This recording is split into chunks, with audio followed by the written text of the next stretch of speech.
यावरून अनेक चर्चा होत असताना देवेंद्र फडणवीसांनी मोठं वक्तव्य केलं। मी मुख्यमंत्री पदाच्या रेसमध्ये नाही हे सांगणाऱ्या फडणवीसांनी जास्त जागा जिंकणं किंवा स्ट्राईक रेट कुणाचा अधिक यावर महायुतीचा मुख्यमंत्री ठरणार नाही असं मोठं वक्तव्य केलं।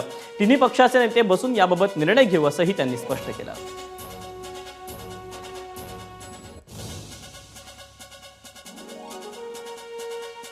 मुख्यमंत्री कौन होगा ये नंबर पर डिसाइड नहीं होगा। तो किस पर होगा?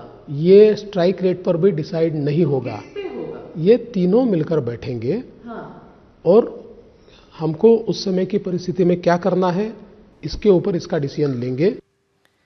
तर महायुतीच्या मुख्यमंत्री पदाबाबत अजित पवार काय म्हणतात तेही पाहूया। अजित पवार म्हणतात मी मुख्यमंत्री पदाच्या शर्यतीमध्ये नाही, निकालानंतर मुख्यमंत्री पदाचा निर्णय होईल। निकालानंतर महायुतीचे आमदार बैठकीमध्ये मुख्यमंत्री पदाचा निर्णय घेतील। विलासराव देशमुख सर्वोत्कृष्ट मुख्यमंत्री होते, त्यांनी आघाडी सरकार योग्यरित्या चालवलं।